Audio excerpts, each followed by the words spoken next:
Lisa Kelly, and this is my first Chevron Delo video that I'm going to be doing. Lisa Kelly war das furchtlose Gesicht der Ice Road Truckers. Sie trotzte gefrorenen Highways, Whiteouts und brutalen Bedingungen, die nur wenige überleben konnten. Aber hinter der Kamera war ihr Weg nicht immer mit Erfolg und Lächeln gepflastert. Was ist mit der Königin der Eisstraßen passiert? Bevor wir eintauchen, kommentieren Sie bitte unten 1. Wenn Sie ein Fan von Lisa Kelly waren. No. Wenn Sie erst jetzt von ihrer Geschichte erfahren. Erforschen Sie mit uns Lisas Leben als Truckerin und ihre herzzerreißende Tragödie. Wenn Resilienz eine Serie wäre, dann wäre Ice Road Truckers genau das und mehr. Die Show zeigt das Leben von Truckern, die mit ihren 18 Rad-LKWs durch das gefährliche und gefrorene Gelände Alaskas fahren und lebenswichtige Güter liefern. Die Serie wäre ohne ihre kämpferischen Darsteller nicht so erfolgreich gewesen. Unter den Darstellern war auch Lisa Kelly, die als Frau in einem von Männern dominierten Beruf das Bild des Truckings für Frauen verändert hat. Reise ins Speditionsgewerbe. Lisa Kellys Jugend war voller Aufregung und Aktivität, was eine solide Grundlage für ihre spätere Karriere im Speditionsgewerbe bildete. Lisa wurde am 8. Dezember 1980 in Grand Rapids, Michigan, geboren. Als sie kaum 6 Jahre alt war, zog ihre Familie nach Sterling, Alaska, wo sie sich auf einer kleinen Farm niederließ. Die frühe Übersiedlung in die raue Landschaft Alaskas hatte einen großen Einfluss auf ihre Kindheit und auf die Dinge, für die sie sich interessierte. Sie wuchs auf einem Bauernhof auf und war daher von klein auf den rauen Bedingungen des arktischen Nordens ausgesetzt. Außerdem entwickelte sie eine Leidenschaft für Outdoor-Sportarten wie Reiten und Snowboarden, die normalerweise mit Jungs in Verbindung gebracht werden. Während ihrer Jugend in Alaska erlebte Lisa viele aufregende Momente und Hindernisse, was zu ihrer Einstellung beitrug, neue Erfahrungen zu machen. Außerdem nahm sie an Motocross-Wettbewerben teil, bei denen sie schließlich das Kunststück vollbrachte, Staatsmeisterin in ihrer Klasse in Alaska zu werden. Man kann den Schluss ziehen, dass Lisa aufgrund der Tatsache, dass Dirtbike-Veranstaltungen ziemlich schwierig sind, knallhart ist, auch wenn ihr Äußeres etwas anderes vermuten lässt. Diese Erfahrungen schürten nicht nur ihr Bedürfnis nach Aufregung, sondern halfen ihr auch, sich auf den körperlich anstrengenden und manchmal gefährlichen Beruf vorzubereiten, den sie später als Eisstraßenfahrerin ausüben sollte.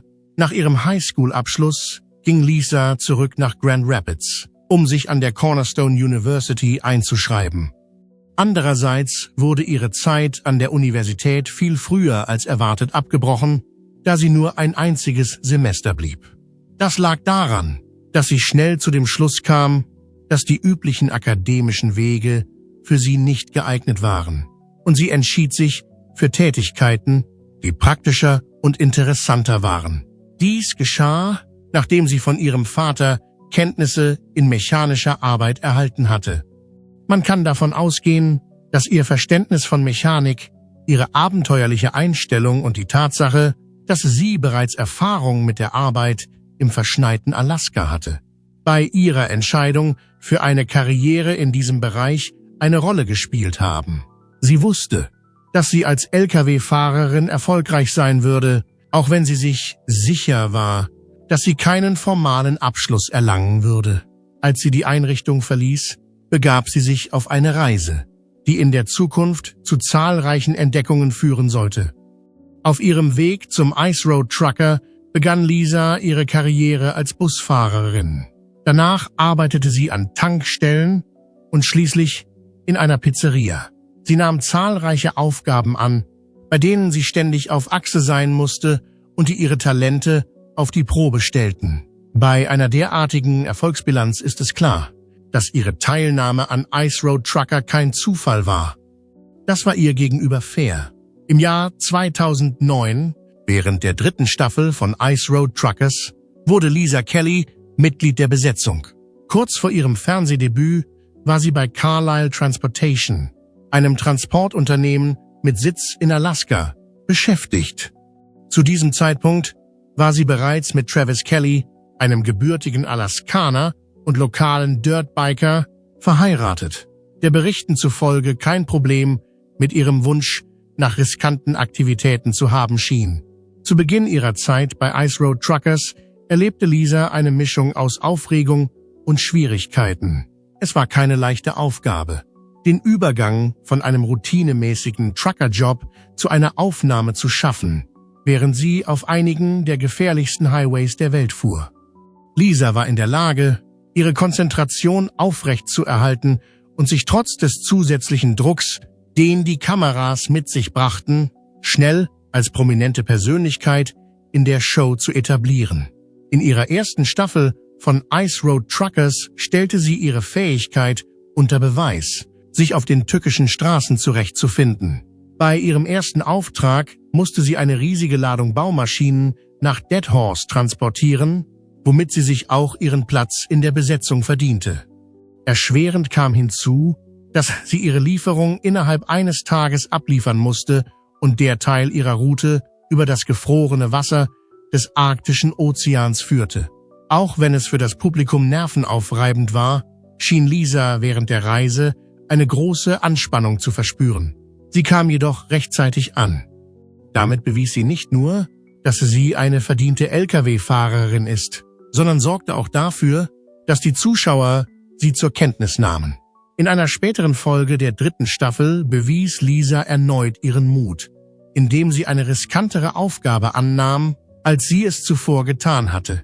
Bei einem Auftrag, der eine sorgfältige Navigation auf dem Eis erforderte, sollte sie eine ungewöhnlich große Ladung gefrorener Fußrohre zu einer abgelegenen Ölförderstätte bringen. Da die Strecke sehr kurvenreich war, konnte man sich bei der Arbeit, die ein präzises Management eines großen Anhängers erforderte, keine Fehler erlauben. Lisa konnte ihr Ziel trotz der Herausforderungen pünktlich und ohne große Probleme erreichen. Mit ihrer Arbeit hat sie bewiesen, dass Frauen in dieser anspruchsvollen Position genauso gut sind wie Männer. Die Wertschätzung und Aufmerksamkeit des Publikums für sie stieg dadurch erheblich. Es dauerte nicht lange, bis sie aufgrund ihres Talents, ihrer Beharrlichkeit und ihres fröhlichen Auftretens zu einem Fanliebling wurde. Auch in den folgenden Staffeln, einschließlich der 3., 4. und 5. Staffel, spielte Lisa eine entscheidende Rolle in der Serie und war in allen Staffeln zu sehen. Die Reise auf Ice Road Truckers. Während der 6. Staffel beschloss sie, eine Auszeit von der Sendung zu nehmen. Wie der Produzent der Sendung mitteilte, erhielt Lisa eine Einladung zur Teilnahme an der 6. Staffel der Sendung. Sie lehnte das Angebot jedoch mit der Begründung ab, dass sie ein Jahr Pause machen wolle. Schließlich beschloss sie, ihre Stelle bei Carlisle Transportation im Jahr 2013 aufzugeben. Lisas Erfahrung in einem Bereich, der von Männern dominiert wird, hatte Auswirkungen auf sie, obwohl sie in dem Programm erfolgreich war. Sie sagte, dass sie mehr tun musste, um ihren Platz zu bekommen. Ich musste doppelt so hart arbeiten. Um die Aufgabe in der gleichen Zeit oder sogar schneller zu erledigen, musste ich mich auf mich selbst und auf die Beiträge aller anderen verlassen. In der Zwischenzeit kehrte sie für die 7. Staffel im Jahr 2013 in die Sendung zurück.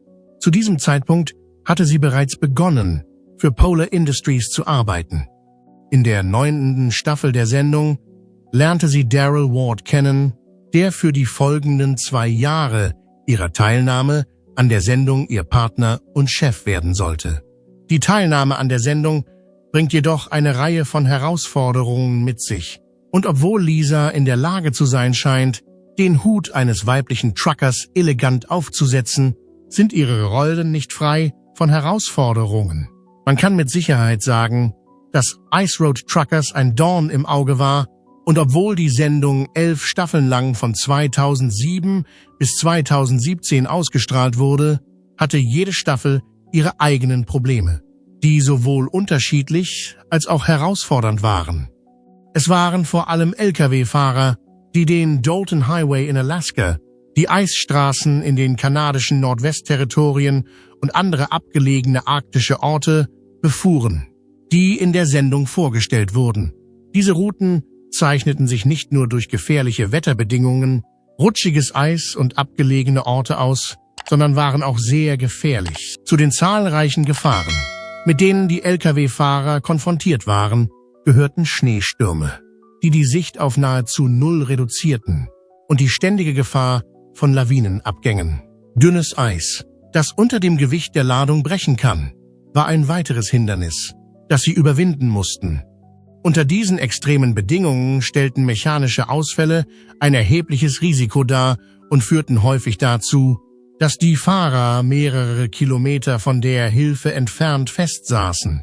Die Fahrer hatten nicht nur mit natürlichen Hindernissen zu kämpfen, sondern mussten auch die strenge Liefertermine einhalten, was ihre ohnehin schon gefährlichen Aufgaben noch weiter erschwerte. Die Serie zeigt, wie viel Ausdauer und Fachwissen erforderlich sind, um wichtige Hilfsgüter zu abgelegenen Dörfern und Baustellen zu bringen. Mit jeder Saison kamen neue Fahrer und Routen hinzu, die vom Transport schwerer Maschinen bis zur Lieferung von Vorräten an entlegene Außenposten reichten. Die Sendung machte nicht nur die physischen Schwierigkeiten deutlich, sondern auch die mentale und emotionale Stärke, die erforderlich ist, um unter solch beschwerlichen Arbeitsbedingungen durchzuhalten. Ice Road Truckers war eine Fernsehsendung, die 11 Staffeln lang ausgestrahlt wurde und den Zuschauern einen fesselnden Einblick in einen der gefährlichsten Berufe der Welt bot. Die Sendung hinterließ bei den Zuschauern einen unauslöschlichen Eindruck und veränderte die Art und Weise, wie die Öffentlichkeit den Beruf des Ice Road Truckers sieht. Ein Fall von Truckern in der Show. Die Sendung hatte eine Besetzung von Truckern, die sowohl vielfältig als auch unverwechselbar war, wobei jeder einzelne Trucker seine eigenen Fähigkeiten und Persönlichkeiten in die Sendung einbrachte. Massive Roland, der manchmal auch als Eisbär bezeichnet wurde, war eines der bekanntesten Mitglieder der Gruppe. Aufgrund seiner verwegenen Persönlichkeit und seiner großen Erfahrung im Umgang mit dem Eis wurde er zu einer wichtigen Rolle in der ursprünglichen Besetzung von Ice Road Truckers. Er erwarb sich einen Ruf für seine Furchtlosigkeit. Aufgrund seiner unerschrockenen Art und seines umfassenden Fachwissens stach er als Charakter in der Sendung hervor, was ein wichtiger Faktor für die Popularität und den Erfolg der Show war. Darüber hinaus wurde Alex Debogorski, der zum ursprünglichen Ensemble von Ice Road Truckers gehörte, aufgrund seiner fröhlichen Art und seiner herausragenden Fähigkeiten als Erzähler schnell zu einem Fanliebling. Debogorski, der seit mehreren Jahrzehnten in der Truckerbranche tätig ist, bot eine einzigartige Kombination aus Komik und Einblick in die Präsentation. Im Rahmen der geschilderten, manchmal stressigen und gefährlichen Situationen bot er den Zuschauern ein Willkommensfest. Aufgrund seiner Fähigkeit, ein Gleichgewicht zwischen Humor und Ernsthaftigkeit herzustellen, wurde er während seiner gesamten Sendezeit zu einer beliebten Figur unter den Zuschauern der Sendung. Ein weiteres berühmtes Mitglied der Gruppe ist Rick Yem, der für seine einzigartigen Tattoos und seine freimütige Art bekannt ist. Bei den Ice Road Truckers arbeitete er häufig mit Hugh Rowland zusammen. Durch sein feuriges Temperament und seine unnachgiebige Art, die ihn zu einer Figur machten, die noch lange in Erinnerung bleiben wird, wurde dem Stück eine beträchtliche Menge an Dramatik und Unterhaltung hinzugefügt. Yems Konfrontationen und ehrliche Momente sowie seine tiefe Beziehung zu Rowland und die gelegentlichen Konflikte, die sie miteinander hatten, boten den Zuschauern viel Aufregung und Spannung. Art Burke, der in späteren Staffeln zu den Ice Road Truckers stieß, erwarb sich den Ruf, eine ebenso harte wie unerbittliche Arbeitsmoral zu haben. Aufgrund seiner Fähigkeit, mit den harten Bedingungen auf der Eisstraße zurechtzukommen, entwickelte er sich zu einer herausragenden Figur der Serie. Während seiner Zeit in der Serie zeigte er ein hohes Maß an Entschlossenheit. Und seine ehrliche Einstellung zu den Schwierigkeiten des Ice Road Trucking traf den Nerv der Fans, die sich für einen der schwierigsten Berufe der Welt begeistern. Ice Road Truckers, eine dynamische und fesselnde Show. Der dynamische und fesselnde Aspekt von Ice wurde durch die Beiträge dieser und zahlreicher anderer Lkw-Fahrer ermöglicht, die ein tiefes Verständnis für das raue Umfeld des Eisstraßentruckings vermittelten. Jeder der Lkw-Fahrer in der Sendung hatte es nicht leicht. Aber Lisas Situation war besonders schwierig, weil sie in einem Bereich arbeitet, der von Männern dominiert wird. In der 3. Staffel erlebte sie einen schrecklichen Schreck, der zu den schwierigsten Zeiten ihres Lebens gehörte. Während ihrer Fahrt über den Atigun-Pass kam Lisa einer Katastrophe gefährlich nahe. Um Platz für 2 Lastwagen zu schaffen, manövrierte sie in einen engen Raum. Durch dieses vorsichtige Vorgehen konnten alle Beteiligten in Sicherheit gebracht werden. Aber sie befand sich in einer prekären Lage. Die Nähe der anderen Lastwagen zeigte, dass sie die richtige Entscheidung getroffen hatte, auch wenn sie gefährlich nahe daran war, von der Straße abzukommen. Es war schwierig, sich nach dem Stillstand wieder in Bewegung zu setzen, was die vor ihnen liegenden steilen Hügel zu einem mühsamen Aufstieg machte. Trotz dieser schrecklichen Erfahrung kam Lisa pünktlich und ohne Verletzungen in Carlisle Yard an. In der 4. Staffel erlebte Lisa das dramatischste Ereignis ihrer Karriere, das noch nicht stattgefunden hatte, und es war vielleicht eines der dramatischsten Ereignisse der gesamten Staffel. Lisa wendete schnell, um einem herannahenden Schneepflug auszuweichen, als sie auf einer schneebedeckten Strecke unterwegs war. Unglücklicherweise rutschte ihr Fahrzeug dabei in einen Graben unter den Schneemassen. Wenigstens konnten Lisa und ihr Fahrzeug den Unfall unbeschadet überstehen. Außerdem wurde der Vorfall nicht in Lisas Fahrtenbuch eingetragen, da es sich größtenteils um einen Unfall handelte, mit dem man nicht gerechnet hatte. Dennoch zeigte er, wie unerwartet gefährlich Eisfahrten sein können. Technisches und mechanisches Versagen ist das Einzige, womit kein Lkw-Fahrer rechnen kann, obwohl sie routinemäßige Wartungsarbeiten durchführen und viele vorbeugende Maßnahmen ergreifen. Einer dieser Vorfälle ereignete sich, als Lisa ein 100 Fuß langes Rohr nach Prudhoe transportierte. Leider hatte der überlange Wagen, mit dem die ungewöhnlich große Ladung transportiert wurde, während der Fahrt einige mechanische Probleme. Jedes Mal, wenn Lisa eine Kurve machen wollte, egal wie klein sie war, schwang der Wagen gefährlich herum.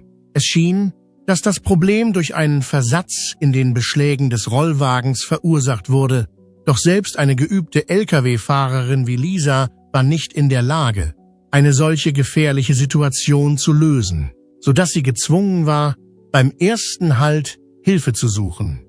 Eine vorübergehende Abhilfe boten die örtlichen Spezialisten, nachdem sie auf dem Colford Truck Yard angehalten hatte, wo sie von den örtlichen Technikern unterstützt wurde.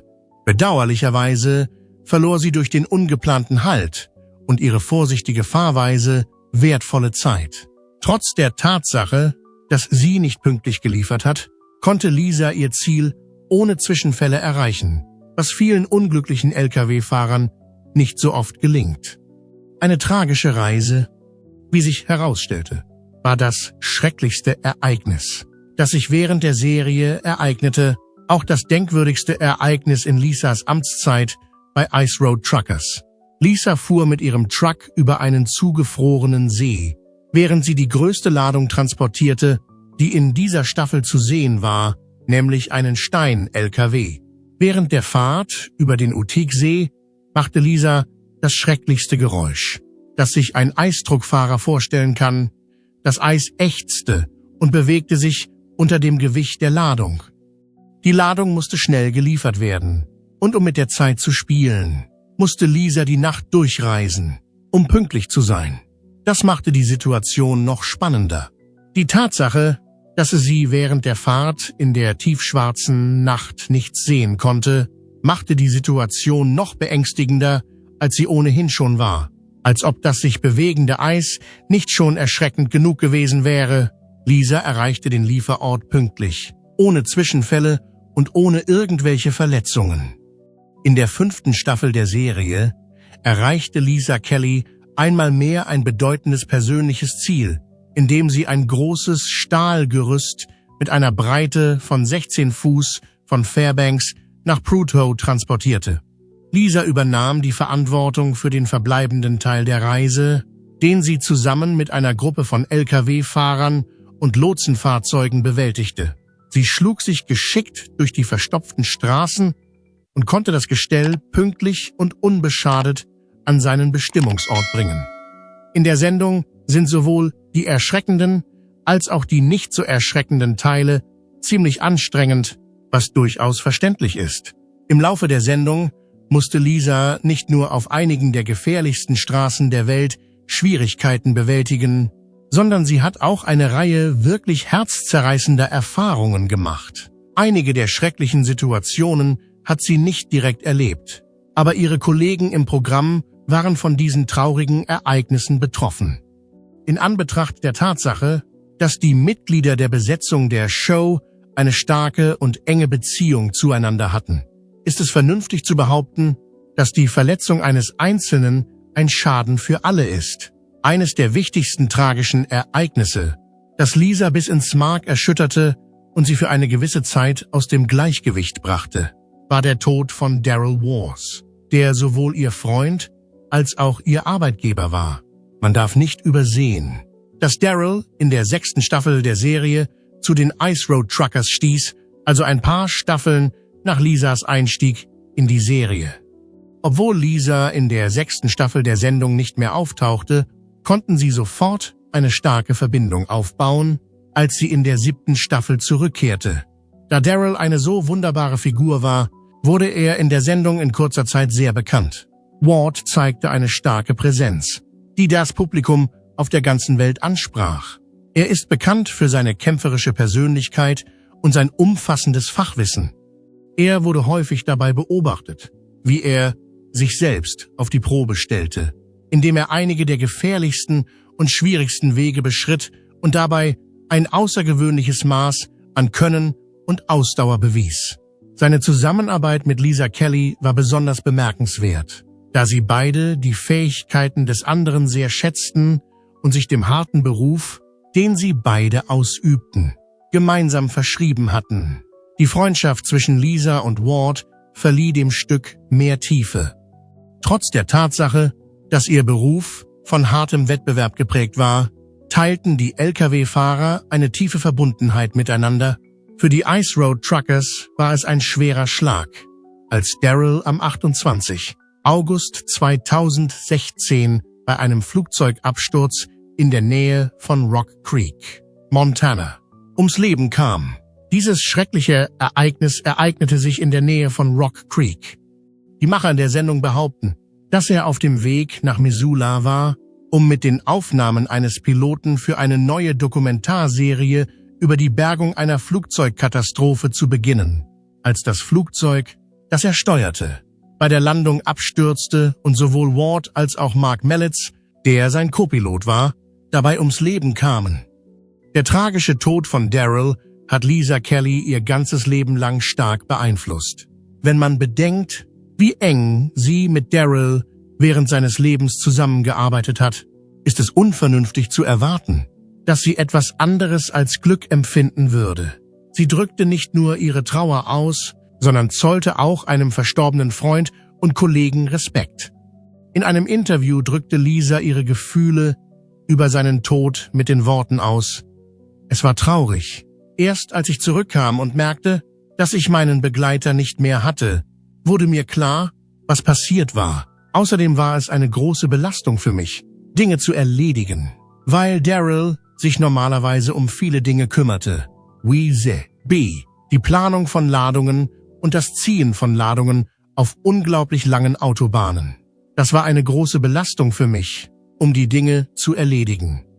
Der Tod von Daryl diente als einfache Erinnerung an die Gefahren, denen Menschen ausgesetzt sind, die im Truckergewerbe arbeiten, sowie an den engen Zusammenhalt der Charaktere von Ice Road Truckers. In späteren Episoden würdigte die Sendung Daryls Leistungen und den lang anhaltenden Einfluss, den er nicht nur auf seine Kollegen, sondern auch auf die Zuschauer der Sendung hatte. Auch nach seinem Tod wird sein Vermächtnis durch die wunderbaren Erinnerungen an seine Zeit bei Ice Road Truckers und den Einfluss, den er sowohl auf seine Kollegen als auch auf die Fans der Serie hatte, in Erinnerung gehalten. Nicht nur sein Sinn für Abenteuer, seine Begeisterung für seinen Beruf und die Freundschaft, die er mit anderen Lkw-Fahrern teilte, sind nach wie vor wichtige Aspekte der Geschichte des Programms, sondern sie spielen auch eine wichtige Rolle in Lisas Geschichte. Auf der anderen Seite ist die Katastrophe noch nicht vorbei. Das tragische Ereignis, das sich mit Hugh Rowland ereignete, war nur ein weiteres Beispiel für diese verheerenden Geschehnisse. Aufgrund seiner überlebensgroßen Einstellung, seines enormen Wissens und seiner mutigen Herangehensweise an das Ice Road Trucking wurde er zu einer wichtigen und unvergesslichen Persönlichkeit in der Sendung. Auch seine Herangehensweise an das Eisstraßen-Trucking war mutig. Sein Charme war mit nichts anderem auf der Welt vergleichbar. Da Rowland als harter Mann bekannt war, entschied er sich in der Regel für die schwierigsten Vorgehensweisen. Es war hervorragend und nachahmenswert, dass er angesichts der schwierigen Bedingungen, die er in Alaska vorfand, durchhielt. Auch seine erstaunlichen Talente waren nachahmenswert. Wer hätte jedoch gedacht, dass es ein lebensveränderndes Ereignis geben würde, das all diese Erfahrungen von unseren Bildschirmen verschwinden lässt? Wer hätte das gedacht? Im Jahre 2014 war Hugh Rowland in einen lebensverändernden Vorfall verwickelt, der sich sowohl auf sein Privatleben als auch auf sein Berufsleben erheblich auswirkte. Der Vorfall ereignete sich nicht während der Dreharbeiten zur Serie, sondern während einer Produktionspause der Serie. Rowland war Beifahrer in dem Auto, das von Will Morrison gefahren wurde, der auch Produzent der Sendung war. Morrison war die andere Person im Fahrzeug. Infolge des Unfalls, bei dem das Auto mit einem anderen Fahrzeug zusammenstieß, erlitten mehrere Personen schwere Verletzungen. Zu diesen Verletzungen gehörten eine Reihe von Knochenbrüchen sowie einige, die zu langfristigen körperlichen Behinderungen führen würden. Infolge des tragischen Ereignisses reichte Rowland eine Klage gegen die Entwickler von Ice Road Truckers ein, in der er sie als unverantwortlich bezeichnete und eine Entschädigung für die Verletzungen forderte, die er als natürliche Folge des Unfalls erlitten hatte. Die Zahl der Gastauftritte von Rowland in der Sendung ging nach dem Unfall rapide zurück, und er verließ die Sendung schließlich ganz. Durch die Katastrophe nahm sein Leben eine bedeutende und traurige Wendung. Diese Tragödie machte deutlich, wie unvorhersehbar und oft gefährlich das Leben derjenigen ist, die in der Lkw-Branche tätig sind. Durch die Katastrophe nahm sein Leben eine traurige Wendung. Im Laufe des Jahres 2012 wurde Lisa von verschiedenen Medien abrupt für tot erklärt, zusätzlich zu dem Verlust, den sie in ihrem eigenen Leben erlitten hatte. Im Umfeld der Ice Road Truckers verbreiten sich Gerüchte über Zerstörungen schnell und in der gesamten Gemeinschaft. Die Kämpfe und die Karriere von Lisa Kelly. Irgendwann im Jahr 2012 nahm Lisa Kelly eine Auszeit von der Sendung, was bei den Zuschauern zu Spekulationen und Sorgen über ihren Verbleib führte. Etwa zur gleichen Zeit verbreitete sich die Nachricht von ihrem Tod in der Community. Zum Glück für ihre Anhänger waren diese Geschichten nicht wahr. Sie beruhten auf einer Verwechslung mit einer anderen Person namens Lisa Kelly, einer amerikanischen Künstlerin, die verschwunden war. Als Beweis für ihre Widerstandsfähigkeit und ihr Durchhaltevermögen lebte und arbeitete Lisa, trotz der Unwahrheiten, die über sie im Umlauf waren, weiter. Die psychologischen Auswirkungen dieser Katastrophen wirkten sich zweifellos auch auf Lisas Berufsleben aus. Mehrmals zog sie in Erwägung, sich aus der Öffentlichkeit zurückzuziehen, um sich auf ihre Gesundheit und ihr Wohlbefinden zu konzentrieren. Trotz der Tatsache, dass sie eine so schwierige Zeit durchmachte, konnte sie aufgrund ihrer Begeisterung für das Trucking durchhalten. Nachdem sie in der Sendung eine Reihe erschreckender Situationen durchlebt hatte, waren viele Zuschauer neugierig, ob Lisa jemals daran dachte, die Sendung zu verlassen. Da die Sendung schon seit mehreren Jahren nicht mehr ausgestrahlt wird, ist es sehr unwahrscheinlich, dass sie jemals mit dem Gedanken gespielt hat, ihre Position aufzugeben. Lisa Kelly ist sehr fleißig geblieben und es gibt keine Anzeichen dafür, dass sie Ice Road Truckers in nächster Zeit verlassen wird. obwohl die Serie seit 2017 keine neuen Folgen mehr veröffentlicht hat. Nach dem Ende ihres letzten Auftritts in der Reality-Serie verfolgte sie weiterhin ihr Interesse am Trucking und erweiterte die Aktivitäten, an denen sie teilnahm. In einem Interview aus dem Jahr 2018 sagte Lisa, dass sie ihre Zeit der Rettung und Pflege von Pferden widmet, was sie schon lange interessiert. Darüber hinaus hob sie den Besuch von Fachmessen in England, Schottland und Irland hervor, allesamt Orte, an denen Ice Road Truckers eine treue Fangemeinde hat. Während ihrer Arbeit an der Serie begann Lisa, für Chevron Lubricants zu arbeiten, unter anderem in Werbespots und bei Werbeaktionen. Nach der Einstellung der Serie spielte sie die Rolle weiter und trat in einer Videoserie mit dem Titel Destination Further Lisa Kelly auf, die aus 16 Episoden bestand. Diese Serie, die von 2018 bis 2020 ausgestrahlt wurde, bot den Zuschauern eine Insiderperspektive auf ihr Leben als Lkw-Fahrerin. Darin musste sie verschiedene Aufgaben erledigen und Hürden überwinden, zum Beispiel Nutztiere füttern und einen Bagger bedienen, um eine Wasserleitung zu vergraben. Auch im Jahr 2024 wird Lisa eine große Leidenschaft für das Lkw-Fahren hegen. Derzeit ist sie bei einer anderen Firma angestellt und fährt einen Freightliner Coronado 122 SD. Sie ist häufig auf den schwierigen Highways im Norden Alaskas unterwegs. Sie ist immer noch mit Travis Kelly verheiratet und ist in den sozialen Medien aktiv, indem sie auf Websites wie Facebook und YouTube Videos von ihrem Leben und ihren Reisen hinter dem Steuer veröffentlicht. Darüber hinaus ist sie immer noch mit Travis Kelly verheiratet. Die Möglichkeit eines Comebacks der Ice Road Truckers hat das Interesse vieler Fans geweckt. Und sie fragen sich, ob Lisa Kelly im Falle einer Wiederbelebung der Sendung ein Mitglied der Gruppe sein würde. Es sieht jedoch so aus, als hätten die Produzenten letztlich beschlossen, den Stecker zu ziehen, aber man kann nie sicher sein. Es gab sowohl physische als auch finanzielle Hindernisse, die Lisa während ihrer Reise für die Dokumentation des History Channel überwinden musste. Was den finanziellen Aspekt betrifft, so hat Lisa in einem Interview verraten, dass sie zunächst wegen ihres Auftritts angestellt wurde und dass sie in den ersten Jahren wegen ihres Auftritts keine Vergütung für die Sendung erhalten hat. Es ist schwer zu glauben, dass sie keine Entschädigung erhalten hat, nachdem sie sich in eine so prekäre Situation gebracht hat, obwohl sie schließlich ihren Platz in der Show gewonnen hat. Wenn man bedenkt, dass Lisa Kelly vor einigen Jahren einige Staffeln umsonst lief, stellt sich die Frage, wie viel Geld sie derzeit wert ist.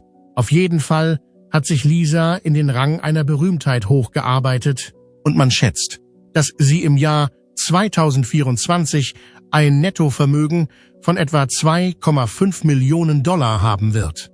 Eine der wichtigsten Geldquellen, die sie erhielt, war ihre Beteiligung an der Sendung, an der sie ab der 3. Staffel teilnahm. Dank der Bekanntheit, die sie durch die Sendung erlangte, konnte sie weitere Auftritte bei IRT Deadliest Roads absolvieren, wo sie ihre Fähigkeiten auf schwierigen Straßen in Indien und Südamerika unter Beweis stellte. Lisa nutzte ihren Ruf, indem sie ihre eigene Bekleidungslinie und Artikel mit Bezug zu Trucking und Abenteuer entwickelte. Dies geschah zusätzlich zu ihren Auftritten im Fernsehen. Ein weiterer Aspekt ihres Engagements war ihre Beteiligung an Anzeigen und Werbematerial, die einen Einblick in ihr Leben und ihren Beruf boten. Trotz der Tatsache, dass es eine schwierige berufliche Entscheidung war, hat sich die Wahl von Lisa Kelly letztendlich als sehr lohnend erwiesen. Die Einnahmen aus ihren Auftritten im Reality-Fernsehen, aus Sponsorentätigkeiten und aus geschäftlichen Unternehmungen haben einen erheblichen Beitrag zu ihrem Nettovermögen geleistet. Berichten zufolge verdienten die Lkw-Fahrer bei Ice Road Truckers alle 4 Monate zwischen 30.000 und 50.000 Dollar. Dies zeigt, wie einträglich der Karriereweg für Personen sein kann, die in der Sendung berühmt werden. Neben ihren beruflichen Erfolgen ist Lisa auch weiterhin aktiv in der LKW-Branche tätig und ist nach wie vor offen für Jobangebote im Fernsehen. Durch ihre Geschichte wird das menschliche Element des Reality-Fernsehens ans Licht gebracht. Hinter diesem mutigen Bild verbirgt sich eine Frau, die sich großen persönlichen Hindernissen gestellt und diese überwunden hat und dabei außerordentliche Stärke und Ausdauer bewiesen hat. Die Frage ist also, wird Lisa Kelly jemals wieder auf die Straße zurückkehren? Oder ist ihr Kapitel mit den Ice Road Truckers wirklich abgeschlossen? Schreiben Sie uns in den Kommentaren, woran Sie sich am meisten bei Lisa Kelly erinnern. Wenn Ihre Geschichte Sie bewegt hat, tippen Sie auf Ihre Unterstützung. Und vergessen Sie nicht, sich anzumelden, um mehr echte Geschichten über die Reality-Stars zu erfahren, die Sie lieben. Denn manchmal sind die härtesten Wege die wir allein gehen.